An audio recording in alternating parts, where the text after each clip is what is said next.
And Ross, what are the key elements to having a healthy agency pipeline? I would say it goes back to something I said earlier as well. So a healthy pipeline comes from preparation, or it comes from putting the time in advance of when you really feel like you're going to need this pipeline to be functioning really in a really efficient way. First and foremost, I think some agency owners that I've spoken to, and I know some of them I work with, have a tendency to kind of see sales as this optional on and off thing. So a healthy pipeline is never going to be healthy unless it's always on. So there's always someone that's putting leads in that funnel, that's generating new opportunities, and it's not like a tap that you can just switch on and off. And one thing I read about a lot is you see that more when things are going really well. So if an agency, for example, is doing, let's say, just under $1 million a year, and maybe they've hired a few people recently and it's going really well, they might think, okay, right, I'll take a few months now and ease off on the sales front. 6 months time, when they really want to start growing again, or when they really want to maybe win a few more clients, the pipeline will be drier or it'll be quieter, and they'll maybe wonder why. And it's because they eased off on things. So it always has to be on someone who's clearly responsible for driving those leads. And then again, I think a lot of the time,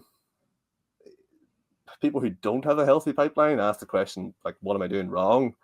And they think it might be, oh, maybe I didn't invest enough in paid ads, or maybe I didn't do enough on LinkedIn, or maybe I didn't go to enough events. For me, a lot of the time when I look at it, it's that they don't really know who should be in the pipeline. They don't know maybe who the right people are to work with, or they don't understand those people well enough.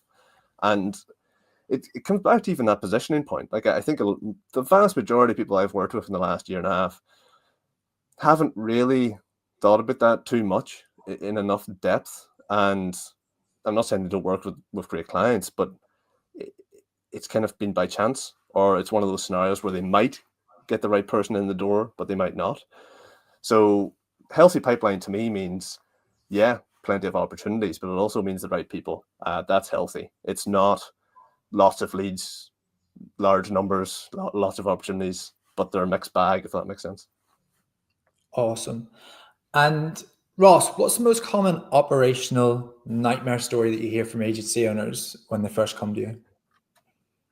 Good question.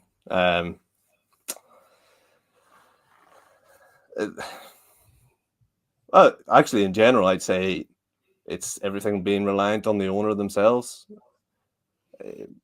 That is an operational nightmare from my viewpoint, because everything else is very difficult to improve if every single thing happening either is done by the owner or goes through the owner.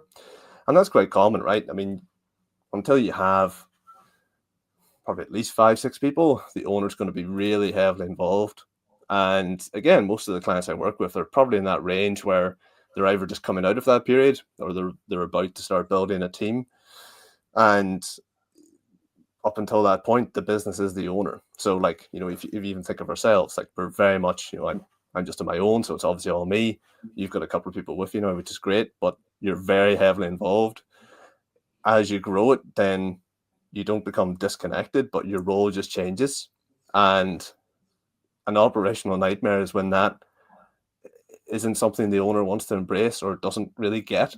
So they feel maybe they still have to be really involved, or they should be seeing everything, or they want things done a certain way. And that's where micromanagement or almost blocking progress becomes an issue. So I think it's understandable. I think it's very tough to let go of stuff. I think it's very tricky for an owner to make a shift from probably doing everything themselves to all of a sudden just letting people at it and giving them a lot of control. But it has to happen if you want to build the 2, 3, 4, 5+ million a year agency, basically.